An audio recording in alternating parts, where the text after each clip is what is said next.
Good morning and welcome to ancient Greece. The Greeks thrived from around 1900 to 133 BC. So, the first thing that we're going to look at is really the geography of Greece because the geography is ultimately um, the downfall of Greek civilization. And the reason for that being is that Greece is mostly made up of mountains. If you can kind of see the texture of the green, the different colored greens in here, that's mountains that you're seeing. The majority of the mainlands are made up of mountains, and then you have all of these islands that are part of the Greek civilization as well. So these mountains actually do a pretty decent job of isolating the Greeks from one another. And it causes a lot of warfare between differing civilizations. So, like that, the Athenians and the Spartans, for example, are two very prominent, polises in the Greek civilizations, and they actually have like a pretty big rivalry. And so we'll talk more about that later on, but it's good to to keep in mind that the geography is ultimately what leads to their downfall. So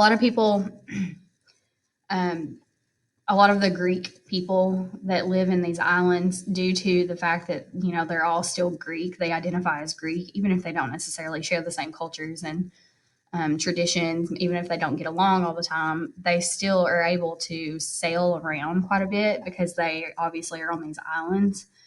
And so they're pretty advanced as far as getting, from one land to the next. And they're able to spread a lot of Greek ideas, Greek civilization ideas, um, just from doing that. Here's one of the mountains. The tallest peak here is Mount Olympus in the Pindus Mountains. And so here's a picture of Mount Olympus, and this is where the gods lived because it's the highest peak in all the mountains, and the gods are like super high up, far away. You're not able to really socialize amongst the gods or get to them very easily. So here you see that Greece is surrounded by three seas. So you have the Ionian Sea, the Aegean Sea, and then the Mediterranean Sea. And so these particular seas, this is just kind of pointing at the fact that you have to understand these are, seafaring people. These people are they're travelers, they're well versed in travel. They don't have a hard time getting from point A to point B.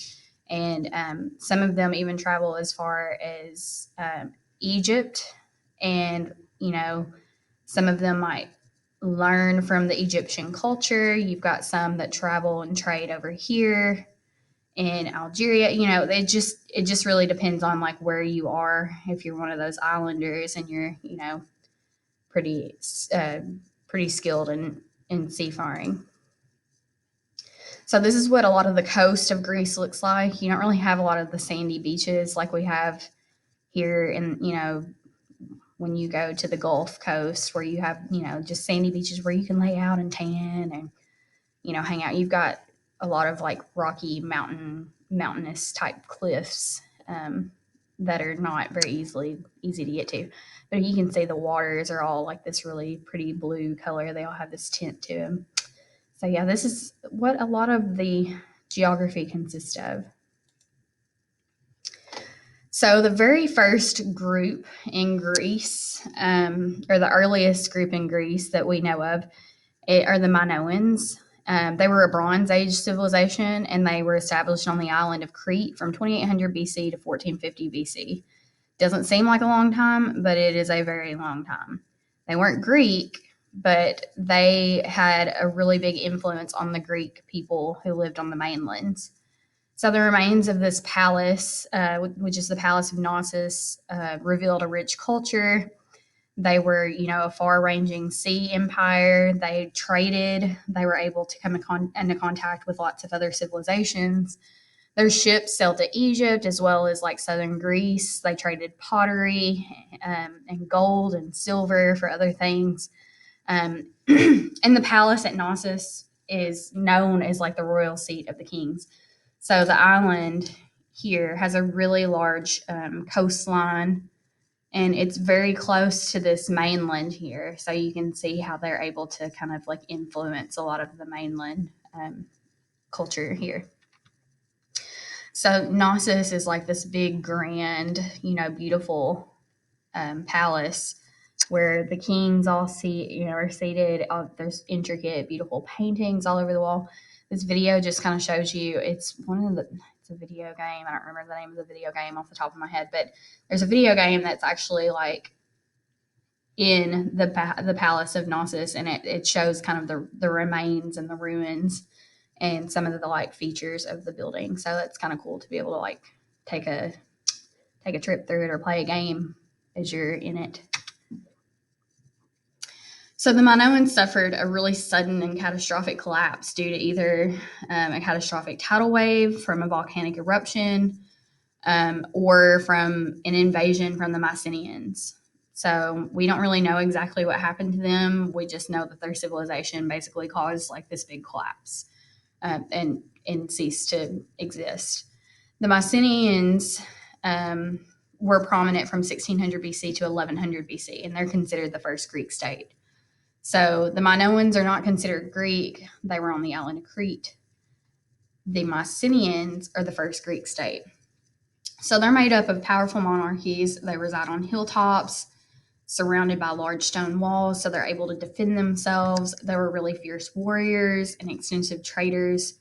Homer actually told of their most famous military adventure, which was when they were led by their king Agamemnon and they sacked the city of Troy. I don't know if you've heard the story where they, bring the horse in, Yeah. Hopefully that's familiar to you. Mycenaean civilization collapsed around 1100 BC as a result of internal unrest, earthquakes, and the invasion of Greek-speaking people from the north. And so once those people kind of came in and took over, the Mycenaeans collapse, and we get more. We get to the Dark Age. So the Mycenaean civilization was kind of the last big civilization where you have like a lot of culture, you got a lot of food production, you got a lot of trade. The civilizations, for some reason, seem to decline after this from around 1100 to 750 BC. We don't know what happened. There's not a lot of written records. But we do know that the Greeks finally adopted the Phoenician alphabet, which is very similar to the alphabet that we use today at the end of the Dark Age. And so once they did that, we start to see an incline in reading and writing and a lot more learning taking place. So Homer is one of the greatest poets of all time, one of the classics. He writes stories about the Trojan War and the Iliad and the Odyssey. These are like the biggest epic poems of early Greece. I'm sure you've read parts of the Iliad and the Odyssey or probably seen stories about them. And so, he's one of our classic artists who thrived at the end of the Dark Age. So Greek city-states are all set up quite similarly. They're like the entire city is known as like a polis. And so that's the city-state and all the surrounding areas, the entire kind of map here, the entire picture. Then you have the Acropolis, which is like your religious main gathering place, be up here at the top, your Acropolis. Then you have your Agora, which is like your marketplace, your assembly. You might go in and trade goods or purchase goods here. So the polis is basically a community of citizens and non-citizens. You have citizens with political rights, you have citizens with no political rights, and you have non-citizens. So it's very different from what we're used to today. Like pretty much if you live in this place, you're a citizen. Like you're born here, you're a citizen. So Athens and Sparta are examples, your most prominent examples of polises.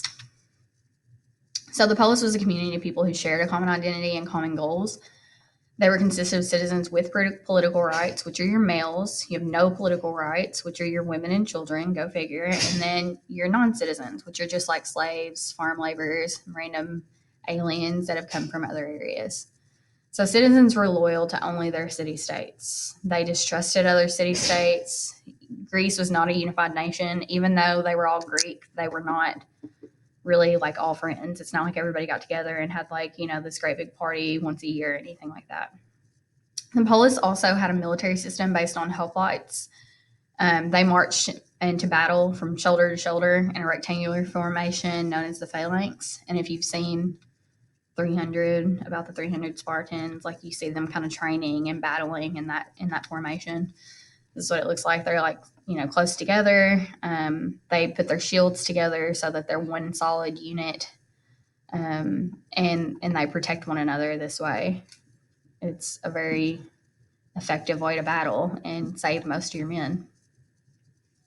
So differences in Greek city-states is major whenever we look at Sparta and Athens. This is just a way to show you like how different these groups actually were. The Spartans were rigidly organized and tightly controlled. The males would spend their childhood learning military discipline. They enrolled in the army at 20.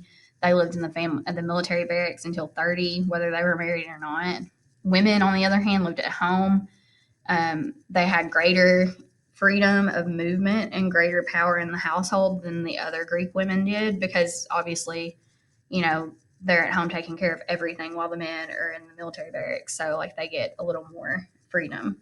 They were expected to remain fit and bear and raise healthy children. That's kind of like their main job, though.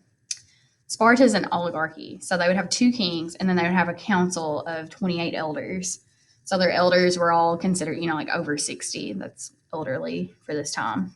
They met with an assembly of men over 30 who would vote on issues. So the Spartans were not allowed to travel abroad, and visitors were discouraged. They were discouraged from studying philosophy, literature, or the arts. That's weak. They don't do that. They're fighters. They're tough. They're manly men. They don't read, poetry or anything like that.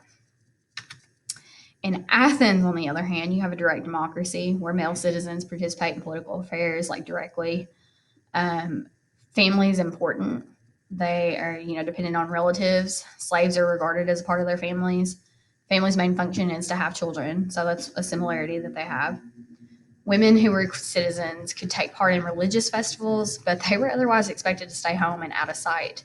If they left home, they had to have a companion or some, like a male figure to kind of like escort them. They were expected to be good wives and bear children to preserve the family line, take care of the family and the house, and they were strictly controlled.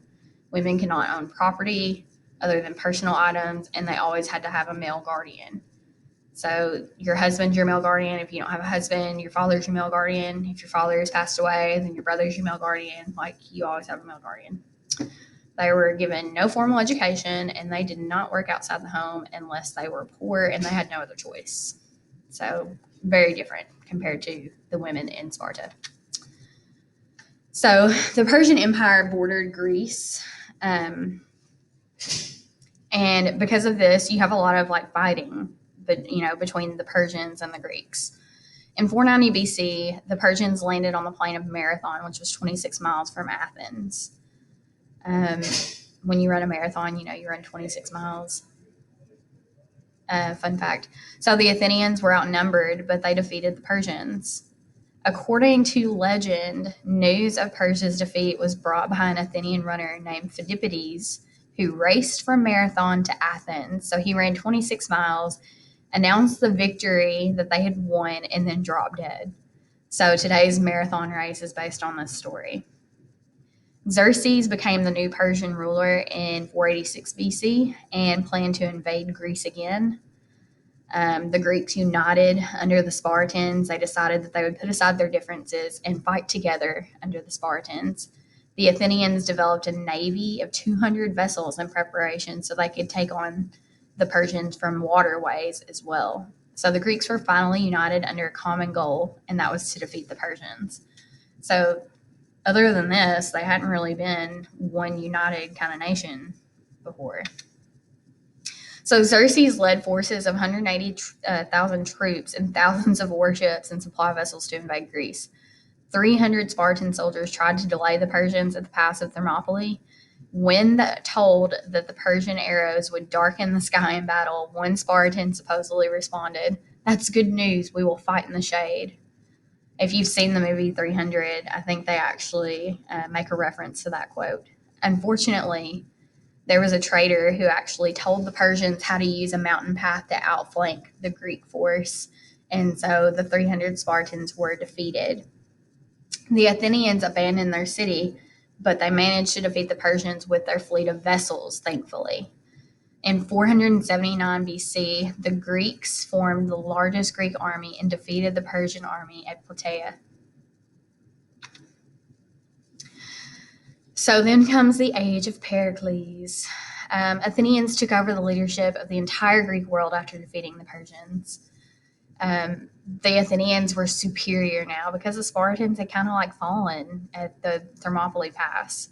So they formed the Delian League as an alliance against the Persians and liberated all Greek states from Persian control. All Greek states will be, on their own at this point. You don't have to worry about the Persians messing with us anymore. So the age of Pericles refers to a ruler named Pericles. Under Pericles, Athens expanded its empire abroad while democracy flourished at home. So this is the height of Athenian power and brilliance. So Pericles created a direct democracy where every male participated in government decision making through mass meetings. People who were ambitious could be ostracized and banned from the city for 10 years. Basically, 6,000 members would write your name on a sheet of paper, and then they would turn it in and be like, okay, this guy sucks. And then they would kick you out of the city for 10 years and you would be ostracized. So kind of mean, kind of bullies. I don't know. Better be nice to everybody, or 6,000, you don't want to make enemies of 6,000 people. I don't even think 6,000 people know me to write my name on a piece of paper and say that I suck. Hopefully, anyway. Athens became the center of Greek culture.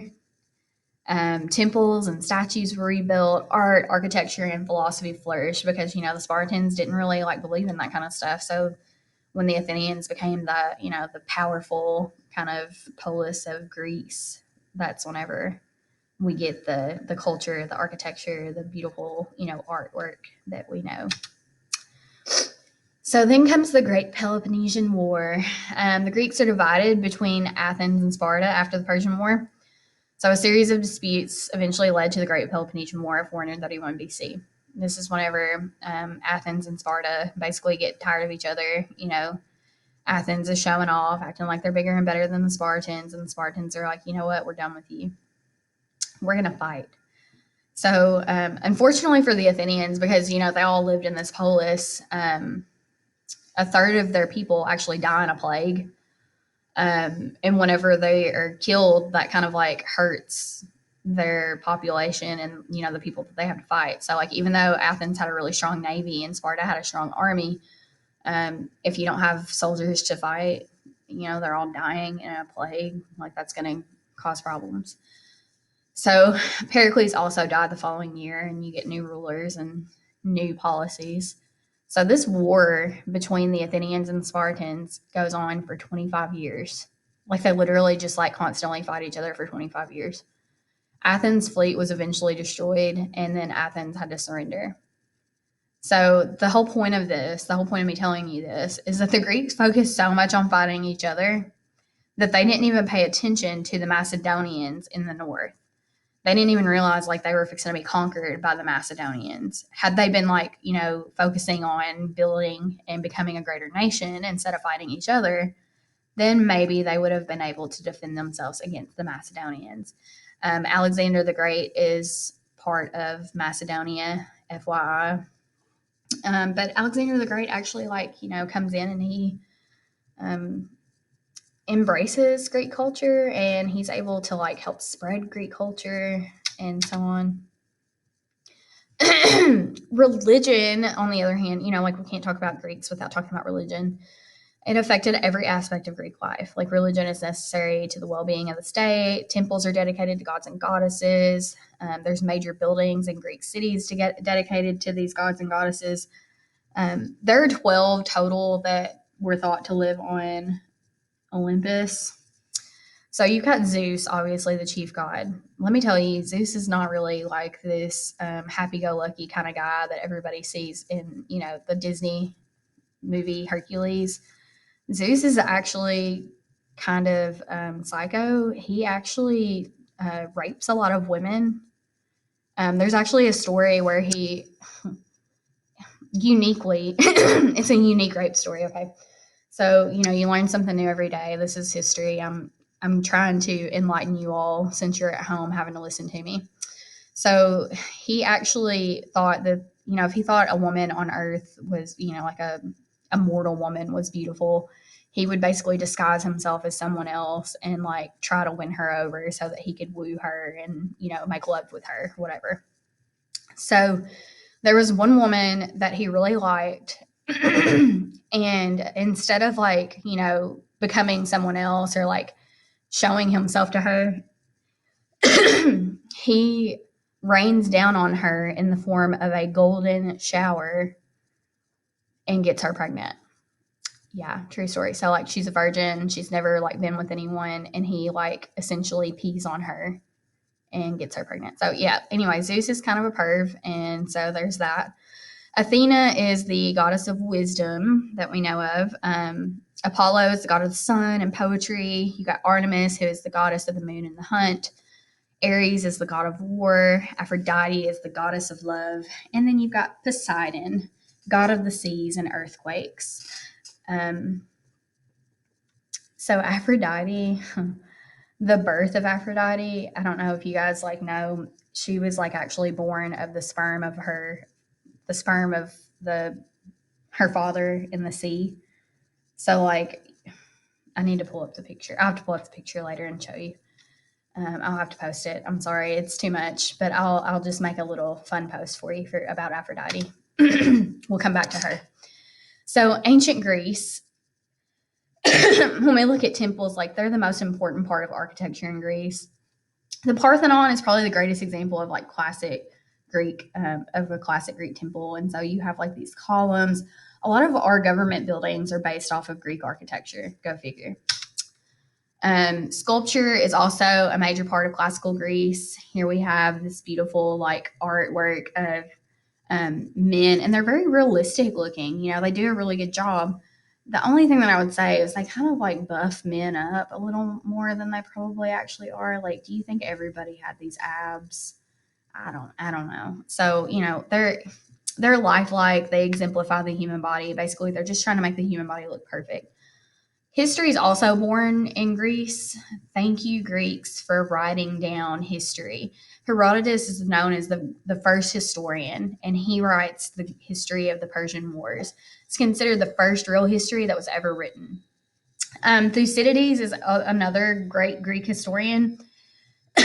He believed that the study of history was a great value in understanding the present.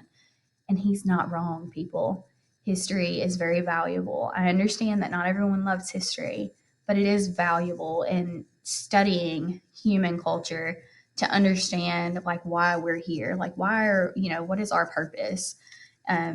What are we doing to make the world a better place? Are we, contributing? Are we pulling away from society? Like, what could we do better? And we can study past societies to learn what we could do to, make the world better. Philosophy is also a major part of the Greek society. You've got critical or rational thought about the universe is what philosophy is actually known as. Socrates is one of the first philosophers, one of the most famous philosophers. He loved philosophy. He never wrote anything down. He basically just like passed everything on to like one of his students, Plato. He believed the goal of education was to improve the individual and invented the Socratic method for teaching. Socrates, named after him. So basically, he just like asks a bunch of questions and he helps people to learn things themselves. So I could say, like, why is the sky blue? Why do you think that, this is this? If a tree is in the middle of the forest and no one is around it, is it still a tree? Like different questions to make you think. And so like one of his famous quotes is, I cannot teach anybody anything. I can only make them think, like he's trying to encourage you to inquire more about the world and learn more about the world. Another famous quote is, the unexamined life is not worth living. Unfortunately for Socrates, he's actually killed by society because he like is known for kind of corrupting the minds of like these young teenagers and stuff. And so they actually um, try him and kill him for some things that he supposedly did with some teenagers. I don't know. Plato was another great philosopher. He's actually like one of like he comes after Socrates. He's very similar to Socrates, only he writes everything down. He actually makes a school known in Athens, known as the Academy. He teaches Aristotle, and he believes in effective government. He favored a constitutional government, which can be similar to a democracy. So he writes a lot about government. He says, "Be kind because everyone you know is fighting a harder battle." I like Plato. He's a pretty decent guy. Now,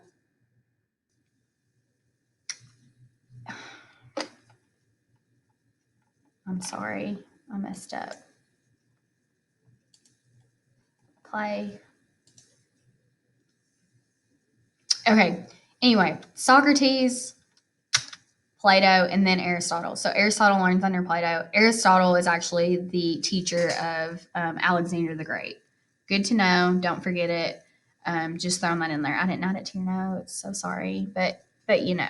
Anyway, we're going to stop off here with Greek philosophy. So you've learned a little bit about the history of Greece. You've learned a little bit about the geography and how the geography and fighting kind of like played a major downfall in the Greek civilization. We talk about the Macedonians taking over because they're fighting one another so much, and the Macedonians are led by, you know, like Alexander the Great. That's when Alexander comes in and kind of like takes over. And not too long after the Greeks fall, we get the Roman society. So we'll talk about the Romans next. Make sure that you go through and take notes over this, and you have an assignment that's called Athens versus Sparta that you need to complete. And that assignment is going to talk about some of the differences and similarities in those policies to kind of accentuate those. Okay, y'all have a lovely day.